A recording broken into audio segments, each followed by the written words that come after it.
Welcome to Professor DC, the place where literature comes alive through deep dives into classic and contemporary works.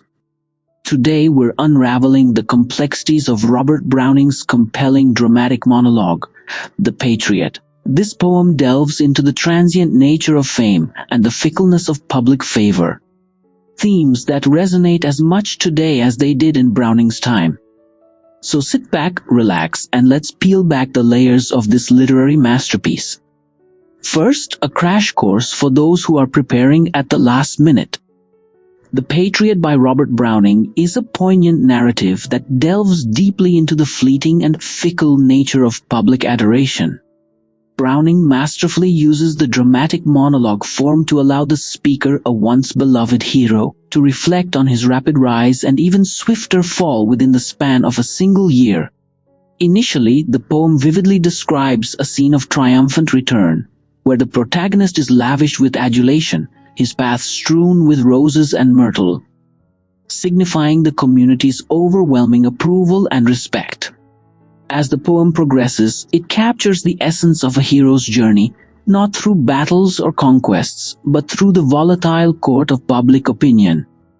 The enthusiastic cheers that once filled the air turn ominously silent by the poem's end, reflecting the stark transformation from revered patriot, condemned traitor.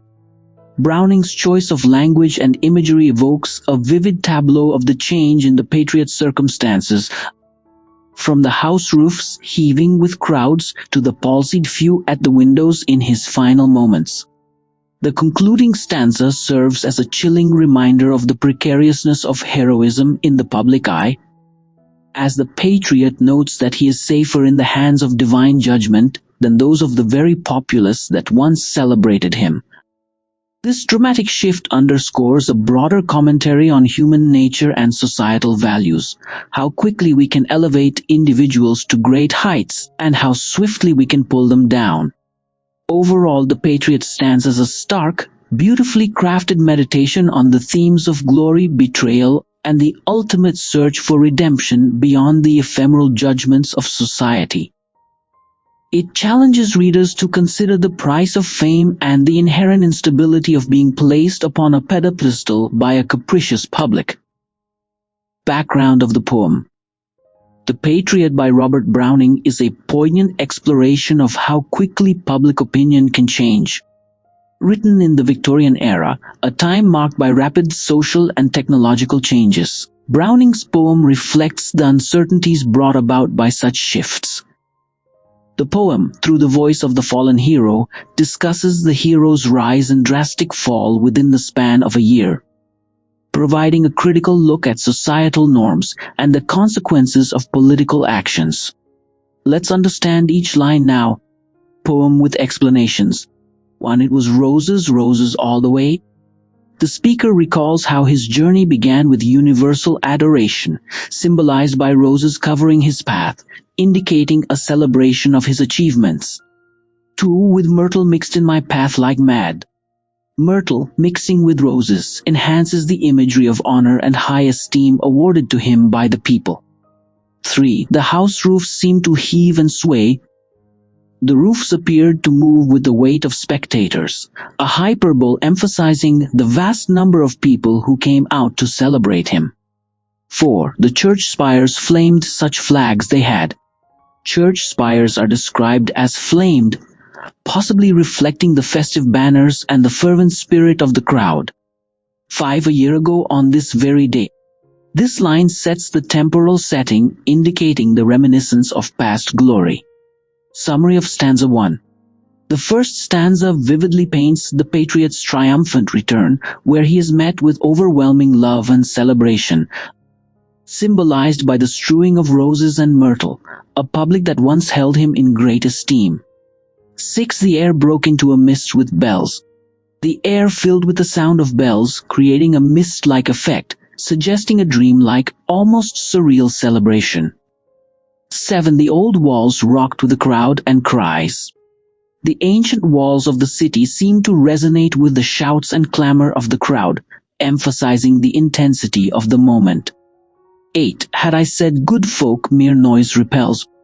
If he had asked for silence over celebration, 9. But give me your son from yonder skies. Or even something as impossible as the sun from the skies. 10. They had answered, and afterward what else? The crowd would have eagerly attempted it, then asked what more they could do, showcasing their initial unconditional loyalty. Summary of stanza 2. In the second stanza, the Patriot reflects on the extent of his influence and the blind devotion of the public, ready to fulfill even the most outlandish requests, highlighting their complete adoration. 11. Alack, it was I who leaped at the sun. Regrettably, the speaker admits to overreaching in his actions, akin to reaching for the sun. 12. To give it my loving friends to keep. He sought the impossible, hoping to secure ongoing loyalty and love from his supporters. 13. Naught man could do have I left undone. There was nothing he didn't attempt to maintain his position. 14. And you see my harvest, what I reap.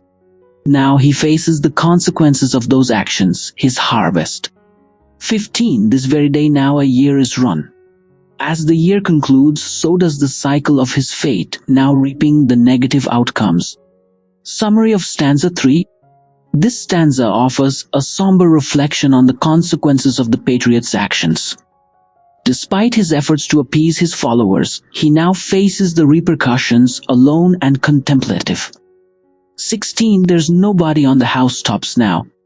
The once crowded rooftops are now empty, a stark contrast to his past popularity. 17. Just a palsied few at the window set. Only a few weak onlookers remain, a dramatic fall from grace. 18. For the best of the side is, I trow, he believes the real spectacle.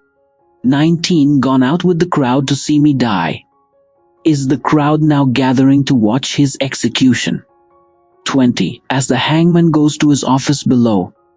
The hangman's appearance is mundanely described as him going to his office, a chilling end to the tale. Summary of stanza 4.